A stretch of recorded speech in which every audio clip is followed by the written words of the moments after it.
Well, this is Corgi Pond. It's man-made, probably 15 years old. It was here when we bought the house. About 18 acres, and it goes down to about 30 feet deep, the deepest part as far as I can tell. So my project is to get rid of the Watershield, a very difficult plant lily pad to get rid of. There's 4 main areas where it's a problem. It only grows out to about 8 or 9 feet depth of water, but there's a small area over there, bigger one over there.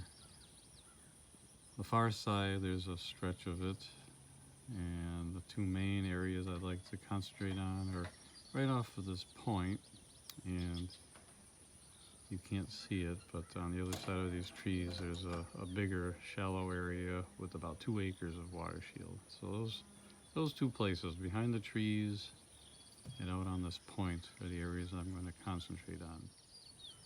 So in this area you can kind of see, you get a good perspective of where I've gone through with a boat and sprayed from the pond guy. It's kind of like a roundup for water.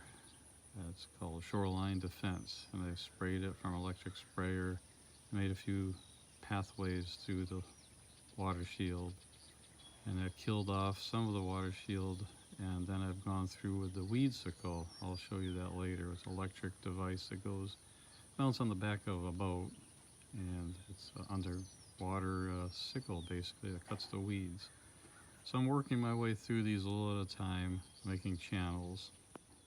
But the best way to get a jump on these, from what I've been reading, is in the springtime to spread a herbicide on the water that sinks to the bottom and tries to kill these Watershield plants at the roots before they start growing, because once they do grow, they're difficult to get rid of. They form a jelly-like substance on the bottom of the lily pads and the stalks, which protects them quite a bit, and you can spray them on the surface, which does help kill them, but they're very difficult as far as their stalks. They can travel 6 to 8 feet across the top of the water, and it's almost like a red spaghetti. It gets tangled up in things. It's hard to row through.